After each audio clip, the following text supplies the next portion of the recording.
Episode 106 and 107। उसके पास जो शक्ति और अधिकार था वह कल्पना से परे था। यहाँ तक कि नीनो को भी आज तक ये पता नहीं था कि मास्टर जैक का प्रभाव कितनी दूर तक फैला हुआ था। एक बार मास्टर जैक ने नीनो को बस एक छोटा सा संकेत दिया कि वह क्या कर सकता है, और यह नीनो को उसका सम्मान करने और पूरे दिल से उसका अनुसरण करने के लिए पर्याप्त था। एल्सा नाम की एक लिस्ट सेलिब्रिटी थी। वह प्रशंसकों के लिए एक देवी थी और शोबिज की दुनिया में भी उसका बहुत बोलबाला था। कई प्रसिद्ध निर्देशकों और उद्यमियों ने उसे अपनी मेज पर सबसे अच्छी सीट दी। यहाँ तक कि उस समय मास्टर जैक से बात करते समय किसी को भी अपने चेहरे पर सावधानीपूर्वक मुस्कुराहट रखनी पड़ती थी।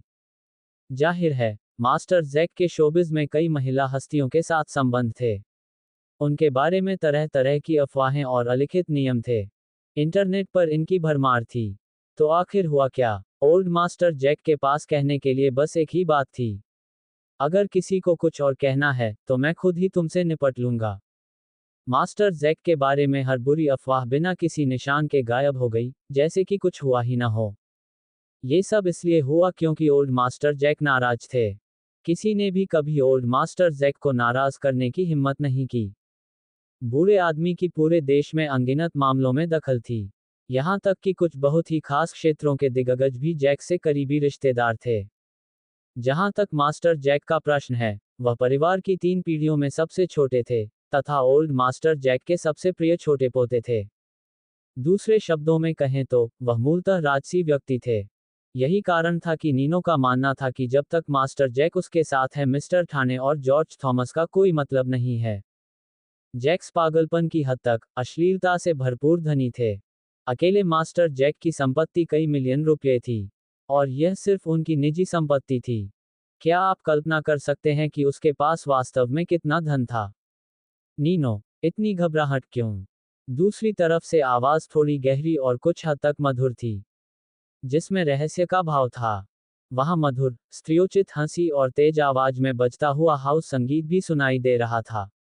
नीनो ने कबीर और अर्जुन को एक गहरी नजर से देखा और फिर कहा, मास्टर जैक, कबीर रनावत ने अपनी चाल चल दी है, और उसके साथ एक ऐसा आदमी है जिसे मैं नहीं जानता। कबीर उस आदमी के साथ वाकई सम्मान से पेश आता है, और यही वह आदमी है जो मेरी सारी सेना को खत्म करने की कोशिश कर रहा है। उन्होंने कुछ मिनट पहले ही मेरे इलाके पर कब्जा कर लिया है। मास्टर जैक, इस बार आपको मेरी मदद करनी होगी। एक आदमी जिसका कबीर रनावत सम्मान करता है। दिलचस्प है। उसे फोन दे दो, मास्टर जैक ने शांत मुस्कान के साथ कहा। नीनो को फिर से साहस मिल गया, और उसने घमंडी नजर से फोन अर्जुन की ओर बढ़ा दिया।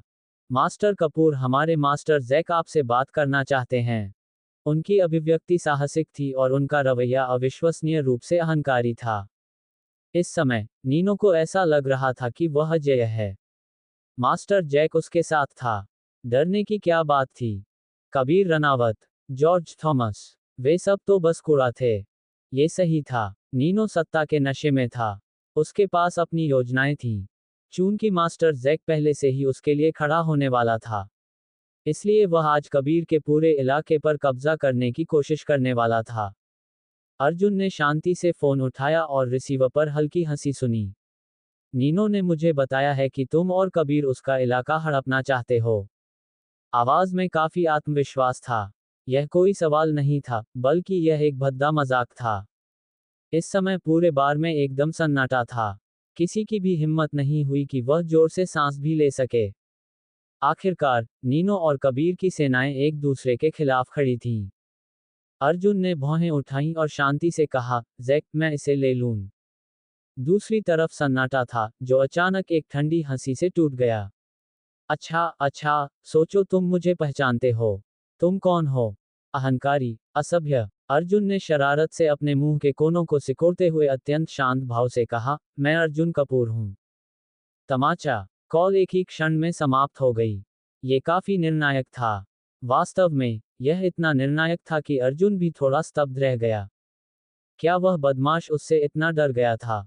इतने समय बाद, क्या उसे अब भी याद है कि उस समय क्या हुआ था? उसी समय, कहीं एक निजी जागीर में, खुले आसमान के नीचे पूल पार्टी चल रही थी। ठीक उसी समय, एक खूबसूरत युवक बिकनी पहने 7 या 8 खूबसूरत महिलाओं से घिरा हुआ था। उसने फूलों वाले बॉक्सर और धूप का चश्मा पहना हुआ था, लेकिन उसके मर्दाना चेहरे पर डर का साया था। मिस्टर जैक वास्तव में इस समय बुरी तरह डर गया था। अर्जुन कपूर, बकवास। वह आदमी नीनो के घर पर क्यों था? बस ये सुनिश्चित करने के लिए, मिस्टर जैक ने दोबारा फोन किया। कॉल जल्दी ही लग गई और उसके दूर के अतीत की वह जानी पहचानी आवाज एक बार फिर उसके कानों में पड़ी। क्या तुम्हें मेरी याद है? भाड़ में जाओ। मिस्टर जैक मन ही मन कसम खाने लगा। ये सचमुच वही था। मिस्टर जैक स्वभाव से ही आत्मसंतुष्ट और असहनीय रूप से घमंडी था। अपनी पूरी जिंदगी में उसे कभी किसी से डर नहीं लगा। वह एक पारंपरिक बिगड़ैल अमीर लड़का था। दुर्भाग्यवश, अपने 20 साल के जीवन में केवल एक ही व्यक्ति था जिससे वह कभी डरता था। केवल एक ही। वह आदमी जो उसका दुष्स्वप्न बन गया था। गर्व, घमंडी। इस दुनिया में अर्जुन कपूर से अधिक गर्वित या घमंडी कोई नहीं हो सकता।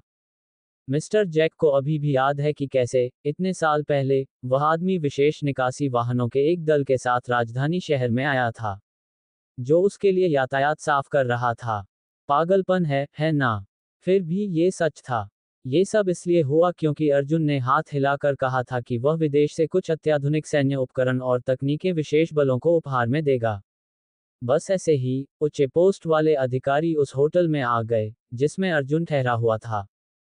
उस समय, मिस्टर जैक अभी भी युवा था। उसका परिवार अमीर और शक्तिशाली था, इसलिए उसने अर्जुन को नाराज करने के बारे में 2 बार नहीं सोचा।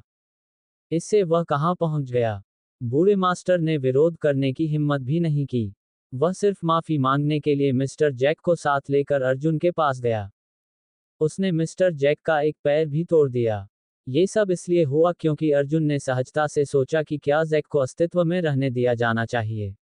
अंत में ओल्ड मास्टर ने अपने पूरे परिवार को अर्जुन से माफी मांगने के लिए प्रेरित किया। उस घटना के कारण उस समय राजधानी में 8.0 तीव्रता का भूकंप आया था। अर्जुन जिस होटल में ठहरा था उसके सामने लगभग 100 लोग अपनी वरिष्ठता के अनुसार पंक्तिबद्ध होकर घुटने टेक कर खड़े थे।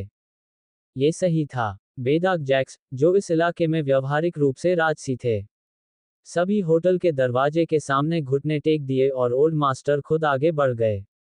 उन्होंने बस अर्जुन से माफी मांगी। ये चौंकाने वाला था। यह अविश्वसनीय था। बेशक, बाद में मीडिया को पूरे घटनाक्रम को छुपाने का आदेश दिया गया। कौन ऐसी बात की रिपोर्ट करने का साहस करेगा? जैक्स अकेले ही किसी भी मीडिया आउटलेट या रिपोर्टर को बंद करने के लिए पर्याप्त होंगे। अब, मिस्टर जैक घबरा गए। वह सचमुच अपने दिल की गहराइयों से डर गया था। उसके पास कपड़े पहनने का समय नहीं था। उसने बस अपना फोन उठाया और जल्दी से अपने बटलर पर चिल्लाया, जल्दी करो, मेरे लिए एक फ्लाइट टिकट बुक करो। आज के लिए, मैं राजधानी वापस जाना चाहता हूँ। अभी। लानत है। मैं यहाँ एक सेकंड भी अधिक नहीं रुक सकता। मिस्टर जैक के मन में इस समय केवल एक ही विचार था, और वह था भागना। नीनो ने अर्जुन को क्रोधित कर दिया था। वह शायद मौत की मांग कर रहा है। नहीं, उसे मौत से भी बदतर कुछ मिलने वाला था। हालांकि, तभी उसका फोन फिर बज उठा, जो उसकी मौत की घंटी की तरह लग रहा था। क्या जैक ने उठाने की हिम्मत की? बिल्कुल नहीं। कुछ हिचकिचाहट के बाद, उसने मुस्कुराकर फोन उठाया और माथे पर ठंडा पसीना था। Hello, young master Kapoor. क्या आप शहर में वापस आ गए हैं? दूसरी तरफ, अर्जुन ने बहुत शांति से कहा, अभी नहीं, लेकिन नीनो गिल ने मुझे नाराज कर दिया। हमें इससे कैसे निपटना चाहिए? उसे संभालो। उसके साथ जो चाहो करो। वैसे भी यह आदमी दिमाग की बर्बादी है। बहुत बड़ा बेवकूफ है। तुम्हें उसे मारना ही होगा, मास्टर कपूर, उसे खत्म कर दो। अगर तुम अपने हाथ गंदे नहीं करना चाहते, तो मैं अभी नीचे आकर तुम्हारे लिए ये कर दूंगा। जैक की गुस्से भरी दहाड़ कॉफी टेबल पर रखे फोन से आ रही थी। इस बीच, अर्जुन शांत भाव से सोफे पर बैठा रहा। जहां तक नीनो का सवाल है, स्पीकर पर ये उग्र शब्द सुनते ही उसका पूरा शरीर ठंडा पड़ गया था। उसके संरक्षक, उस अजय मास्टर जैक ने उसे ऐसे ही धोखा दिया। ये सबसे डरावनी बात नहीं थी। इससे भी बुरी बात यह थी कि मिस्टर जैक, जिसका प्रभाव अथाह रसातल की तरह था, वास्तव में अर्जुन कपूर से भयभीत था। ये सब खत्म हो गया था। नीनो को चक्कर आने लगा और उसकी सांसें तेज हो गईं। वह जमीन पर गिर पड़ा, उसका शरीर ढीला और शक्तिहीन हो गया। कॉल समाप्त हो गई। बार में भयानक शांति थी। नीनो के आदमी पूरी तरह चुप थे। यहाँ तक कि मास्टर नीनो भी टूट गया था। उस स्थिति में बाकी लोगों की हिम्मत भी नहीं हुई कि वे अपने पैरों पर खड़े हो सकें। उन्होंने अपने हथियार गिरा दिए और कबीर के आदमियों को उन्हें जमीन पर दबाने दिया। उसी समय अर्जुन ने संकेत दिया और कबीर ने उसी के अनुसार आदेश दिया। देखते ही देखते इस शहर में सभी आकार के कई दर्जन संस्थानों को कबीर के आदमियों ने तुरंत ध्वस्त कर दिया। ये देखने लायक दृश्य था। उस समय कबीर को सब कुछ साफ करने में मुश्किल से एक पल लगा और उसने नीनो की सारी सेना को जमीन से उखाड़ फेंका। सब खत्म हो गया था। अर्जुन शांत भाव से खड़ा हुआ और नष्ट हो चुके नीनो के पास से चला गया। वह बिना कुछ कहे ऐसे ही चला गया। कबीर अपने आदमियों को लेकर आया और तेजी से मिस्टर कपूर के पीछे चला गया। इसके बाद मिस्टर ठाणे और महिला सचिव भी बार से चले गए। बार के बाहर अर्जुन सबसे पहले बाहर आया। कबीर खुद उसके आगे दौड़ा और जगुआर का दरवाजा उसके लिए खोल दिया। दूसरी ओर मिस्टर थाने भी अर्जुन से कुछ कह रहा था। उसका सिर आदरपूर्वक झुका हुआ था। मिस्टर कपूर कृपया अंदर आइए, मैं आपको वापस भेज दूंगा, कबीर ने झुककर विनम्रता से कहा। उनके साथ काले सूट पहने कई दर्जन अंगरक्षक थे और वे सभी अपनी दर्जन भर कारों के पास गंभीरता से खड़े थे, बस अर्जुन के कार में बैठने का इंतजार कर रहे थे। पूरे समय टिना और अन्य लोग दीवार के एक कोने के पीछे से पूरी घटना को देख रहे थे। टिना, क्या वह आदमी तुम्हारा चचेरा भाई है? उसकी एक सहेली ने हकलाते हुए पूछा। अरे यार, तुम्हारा चचेरा भाई तो बिल्कुल भी बेकार नहीं है। क्या वह हमसे बदला लेने की कोशिश करेगा? जो कुछ वे देख रहे थे वह समझ से परे था। वे लोग इस शहर के अंडरवर्ल्ड के राजा और जॉर्ज थॉमस के सचिव थे। अब वे दोनों अर्जुन के सामने झुक रहे थे और उसकी हर बात सुन रहे थे। क्या वह एक बेकार मुर्दा नहीं था? यहाँ क्या हो रहा था? टिना के मन में हजारों सवाल थे। साथ ही वह घबरा कर सांस लेने लगी। यहाँ तक कि अर्जुन कपूर को भी उसकी बेकार चचेरी बहन के सामने झुकना पड़ा। फिर भी उसने पहले भी कई तरीकों से उसका अपमान किया था।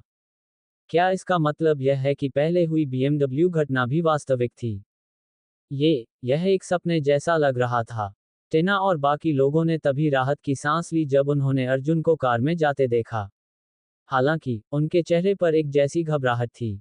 ये बात टिना के लिए खास तौर पर सच थी। वह अपना फोन पकड़े हुए थी और हाल ही में हुई घटनाओं का वीडियो देख रही थी। वह खुद को शांत नहीं कर पा रही थी। क्या वह कुछ गलत समझ गई?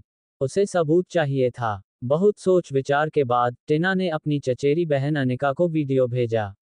उसके बाद एक घबराई हुई आवाज में लिखा, अनिका, क्या तुमने वीडियो देखा? क्या तुम्हें पता है कि तुम्हारे पति जीविका के लिए क्या करते हैं?